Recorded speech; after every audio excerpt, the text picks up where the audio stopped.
So this is example number 1 and it is the same quiz जो हमारे initially जिससे हमने चैप्टर स्टार्ट किया था, वही क्विज़ है, उसको हमने क्वेश्चन फॉर्म में लिखा है and let's read it. So it is like this. Example 1. Jester goes to a fair with ₹20 and wants to have rides on giant wheel and play hoopla. Each ride costs ₹3 and hoopla play ₹4. Also, the number of times she played hoopla is half the number of rides she had on the giant wheel. Represent this situation algebraically and graphically. Graphically जब बोलते हैं उसका मतलब होता है जहाँ हम geometry box का यूज़ करें, that means geometrically, right, pencil और स्केल वगैरह का यूज़ करते हैं. तो हमको इसका सोल्यूशन पता लगाना है. So let's write down whatever is given. So we can say this way. Let's say Jester had x giant wheel rides.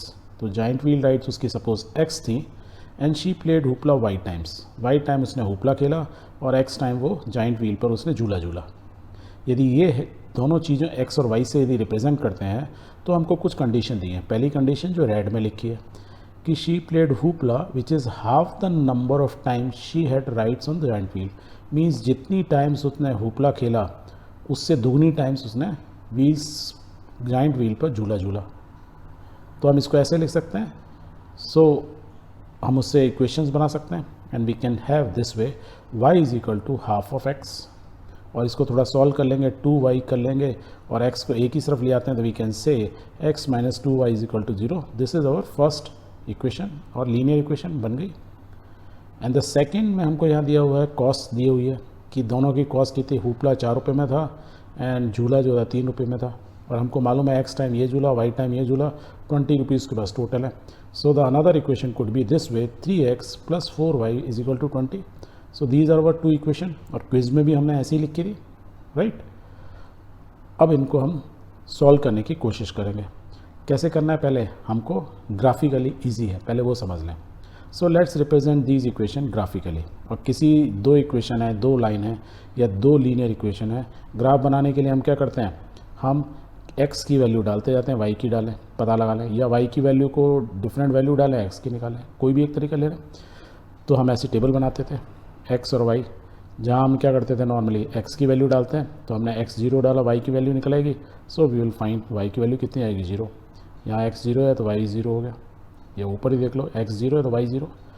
x की वैल्यू यदि मैं 2 देता हूँ, यहाँ x की वैल्यू 2 है, 2 कट गया तो y की वैल्यू कितनी आई, 1. तो हमारी 2 पॉइंट्स आ गए, 2 कोऑर्डिनेट्स आ गए.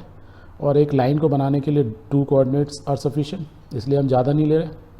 यदि ये लीनियर इक्वेशन नहीं होती तो हम ज़्यादा लेते क्योंकि वे मल्टीपल पॉइंट्स हमको चाहिए थे और एक लाइन को ड्रॉ करने के लिए 2 points are sufficient and that is why we took 2 point. Same way में जो अगली इक्वेशन है उसको भी ले लेते हैं एग्जैक्टली सेम वे में. x की डिफरेंट वैल्यू डालते हैं अंदाजे से. नॉर्मली हम क्या करते हैं 0, -1, -2, -3 ऐसी करके वैल्यू डालते हैं सो दैट कैलकुलेशन ईजी होता है. x 0 तो ये 0 हो गया तो y इज इक्वल टू क्या हो जाएगा, 20/4 दैट मीन्स 5. सेम है x की कोई और वैल्यू इन्होंने ले ली 20/3. कैसे लेगी, हाँ 20 लिखा है, इसको 3 से डिवाइड कर दिया, ऐसे ले ली. तो y की वैल्यू निकाल सकते हैं, find out it is 0. Then x की एक और वैल्यू लेते हैं, सपोज 4. x यदि 4 हो गया तो y की वैल्यू कितनी आ गई, if you calculate you will find it is 2. That means again 20/3 के बाद मैंने एक पॉइंट और लिया.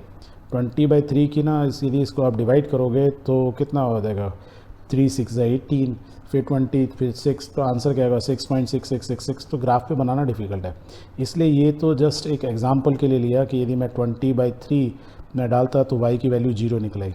तो या मैं बोलूँ y की वैल्यू मैंने 0 रखी और x रिवर्स कैलकुलेट कर लिया, पर इससे मेरे को फ़ायदा नहीं हुआ. क्यों नहीं हुआ, क्योंकि ये वैल्यू 6.66666 या 6.67 ग्राफ पे मैं रिप्रेजेंट नहीं कर सकता, इसलिए I have to take another value. तो ये चीज़ आप ध्यान रखोगे. तो हमारे पास दोनों इक्वेशंस के ग्राफिकल पॉइंट्स आ गए. तो अब हमको क्या चाहिए ग्राफ बनाने के लिए, हमको एक ग्राफ चाहिए. So let's make the graph. और इनके x कोऑर्डिनेट और y कोऑर्डिनेट को देख लो, y मैक्सिमम 5 है, x मैक्सिमम 4 है. तो हम इस तरीके से 2 लाइन खींच सकते हैं और सब पॉजिटिव है तो हमने पॉजिटिव साइड में नंबर ले लिया. Let's draw. तो पहला पॉइंट क्या है, 0 0. सो वेयर इज़ 0 0, यहाँ आ गया. दूसरा पॉइंट क्या है, 2 1. 2 किधर है, 2 इधर आ गया, 1 इस जगह पे पॉइंट आ गया. So we have 2 point. ये दोनों पॉइंट आ गए किसके, पहली इक्वेशन के. Let's draw a line. तो इन दोनों को जोड़ेंगे, स्ट्रेट लाइन आ गई. So we can draw a straight line. Second point 0 5. तो 0 and 5 here is the point। अच्छा, ये जब ड्रॉ की तो इस इक्वेशन कौन सी थी, यही वाली, तो इस पर हमेशा लिख देते हैं, नहीं तो फिर याद नहीं रहता किसकी थी, x - 2y। ओके, 0 5 कहाँ है हमारा, यहीं पर, ये पॉइंट हो गया। अब इनके नाम A B C कुछ आप दो तो ठीक है, अदरवाइज डजेंट मैटर। ठीक, तो पहले यदि A B दे रहे हैं तो P Q देना इजी हो जाएगा। तो हमारा Q पॉइंट क्या आएगा, 4 2, तो 4 किधर है, 4 यहाँ है, और 2 किधर है, इस जगह पे, तो इस पॉइंट पे आ गया। अब ये 2 पॉइंट मिल गए, तो let's draw a line. Line आ गई। ये कौन सी लाइन है, ये वाली 3x + 4y, तो लिख दो भाई इस पे भी। तो दिस इज़ 3x + 4y 20। तो दिस वे में हमने x एक्सिस y एक्सिस बनाई, राइट। देखो इसमें x और x डैश लिखते हैं, y और y डैश लिखते हैं, नंबर लिखते हैं, और हमने ये लाइन ड्रॉ कर दी। किस पॉइंट पे आप देखोगे ये इंटरसेक्ट कर रहे हैं, सिंगल पॉइंट पर। किस पॉइंट है वो हमको मिल गया, 4 2। दैट मीन्स इससे हमको क्या समझ में आया कि जो पॉइंट है Q, जिसके कोऑर्डिनेट्स क्या हैं, 4 और 2 कोऑर्डिनेट्स बोलते हैं। 4 मीन्स क्या है, x की वैल्यू, और 2 मीन्स क्या है, y की वैल्यू। यदि ये मेरे पॉइंट आया Q जिसके ये कोऑर्डिनेट्स हैं, तो what we can say, it satisfy both conditions. Satisfy both condition means ये इस वाली इक्वेशन पे भी आ रहा है, और ये इस वाली इक्वेशन, या मैं इस लाइन के ऊपर भी लाई कर रहा है, और ये इस लाइन को भी लाइन कर रहा है। यह सेटिस्फाई कर रहा है 4 और 2 यदि मैं इस इक्वेशन में डालूँ, पहली वाली इक्वेशन में, राइट। क्योंकि जब हमने देखो पहली लाइन ली थी 0 0 2 1, हमने 2 ही पॉइंट लिए थे, ये पॉइंट लिया नहीं था, तो यहाँ डाल के देख लो। x की वैल्यू क्या डालूँ मैं, 4, तो यहाँ 4 डालूंगा, 2 से डिवाइड होगा 2, y = 2 आ गया।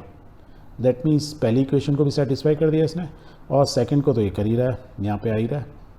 दैट इज़ वाई वी से कि ये दोनों इक्वेशन को सेटिस्फाई कर रहा है। दूसरा, जो कोऑर्डिनेट है, इसके जो पॉइंट्स हैं x और y कोऑर्डिनेट्स, राइट, जिसकी वैल्यू 4 और 2 है, इसको हम ऐसे ही पढ़ते हैं, अभी हमने पढ़ा भी था। तो हम बोल सकते हैं कि उसने x क्या है हमारा, जाइंट व्हील पे राइड, तो उसने कितनी राइड्स की, टोटली 4 राइड्स की, 4 बार वो झूला झूली, और कितनी बार हुपला खेलेगी, उसके आधा 2। यदि ये करेक्ट है, 4 राइड्स और 2, तो ये सेकंड वाली इक्वेशन को भी सेटिस्फाई करना चाहिए। वैसे तो ये सेटिस्फाई कर रहा है, इसी से हमने 4 2 निकाले थे, पर still you can put these value and see कि लेफ्ट साइड में कितना आता है, तो वो हम डाल देते हैं। देखो 3 × 4, x की जगह क्या डालेंगे हम, 4 प्लस 4 था, 4y था, तो वी लाइट 4.2, इन दोनों को मल्टीप्लाई करो, 3 4 = 12, 4 2 = 8, कितना हो जाएगा, 12 + 8 दैट इज़ 20। तो that means left hand side = right hand side. तो इनडायरेक्टली हमने क्या पता लगाया कि यदि कोई भी 2 लाइन हैं, लीनियर इक्वेशन दी हुई हैं, ये जो क्विज थी हमने कैसे सॉल्व किया ग्राफिकली, हमने इन दोनों इक्वेशंस को ग्राफ पे ड्रॉ किया, और हमने देखा जिस जगह वो क्रॉस किए वो पॉइंट, वो कोऑर्डिनेट दोनों लाइंस को सेटिस्फाई कर रहा है। और यदि वो दोनों लाइन को सेटिस्फाई कर रहा है, दोनों इक्वेशंस को सेटिस्फाई कर रहा है, ऐसे यदि बोलें, दैट मीन्स वही हमारा सोल्यूशन होगा।